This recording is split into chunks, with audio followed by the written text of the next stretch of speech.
Today, we're jumping right into a cinematic autopsy of the intense Nollywood drama, A Thousand Little Pieces. We're going to break down the timeline of a relationship's collapse, really exploring the powerful and honestly heartbreaking dynamics hidden inside this story.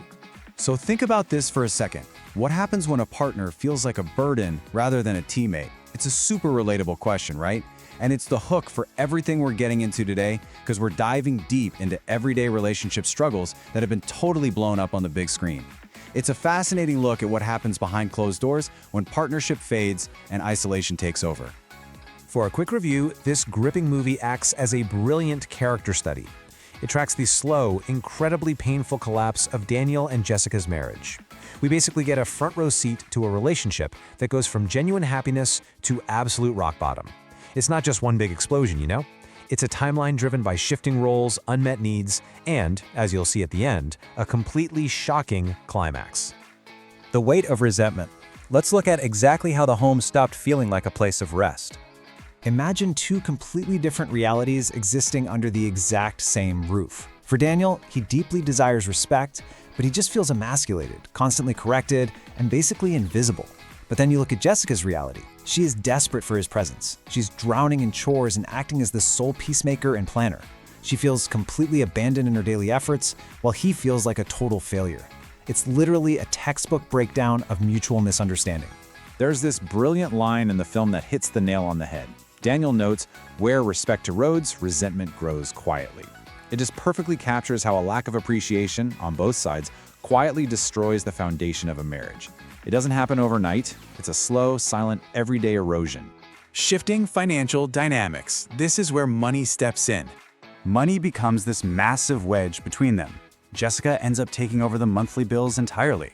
Meanwhile, Daniel is secretly paying for his extended family's school fees, kind of seeking validation outside the home because he feels like he's losing it inside. And as his financial contribution to his own house shrinks, the power dynamics violently shift. Arguments blow up over feeling useless versus feeling unsupported. The big lesson here is profound. When one partner bears the financial burden alone, human instinct is to just close off and retreat into a protective shell. It gets incredibly raw.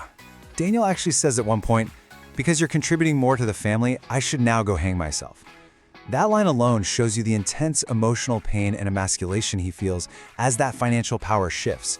It proves that financial struggles aren't just math on a spreadsheet, right? They strike right at the core of human identity and self-worth. Intimacy and betrayal. Let's see how the emotional distance led to a physical breaking point. If you look at the timeline, it's brutal. Over a period of weeks, Jessica, who's just crushed by extreme stress and exhaustion, denies intimacy. As this stretches into months, Daniel feels more and more unnecessary and rejected. Then comes the catalyst. One evening, he works late with a really supportive colleague, Cynthia, and overnight, Daniel makes the fatal choice to step into Cynthia's arms. It's a direct, tragic pipeline from lost intimacy to eventual infidelity. Daniel explains his mindset with this quote: "When intimacy stopped, everything else followed. I didn't just feel rejected, I felt unnecessary." For him, intimacy was his primary way of feeling valued. So when it vanished, the rejection felt deeply, profoundly personal, pushing him to seek validation in the absolute worst place. The fallout leaves us with two wildly different views. Daniel categorizes his infidelity as an honest mistake, driven by feeling unloved and backed into a corner. But to Jessica, it is an unforgivable betrayal, committed precisely while she was literally slaving away to keep them afloat.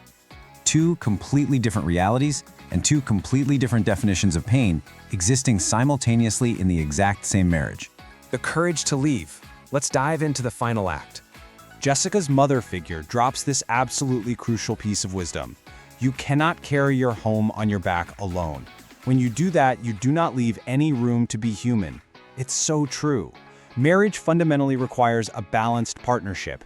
You can't absorb all the stress, all the bills, and all the chores and still have the energy left to just be a person. So, pulling out the core relationship lessons from the movie, partnership takes active, daily presence. Resentment will absolutely fill the void left by a lack of intimacy. A home needs balanced responsibilities to survive. And betrayal fractures trust in a way that just trying harder can't always fix. The main takeaway from this source material is that love isn't just coexisting under one roof, it's actively teaming up every single day. And that brings us to the climax. We're watching this seemingly successful therapy session. Daniel finally takes real accountability and genuinely apologizes for neglecting his responsibilities and leaving her alone in the marriage. You're sitting there as a viewer thinking, wow, they're gonna save the marriage right here through communication. But then, the whole dynamic flips. Jessica just responds with 4 devastating words. I want a divorce. It is such a shocking twist. Despite the heartfelt apology and the professional therapy, she realizes some damage just cannot be undone.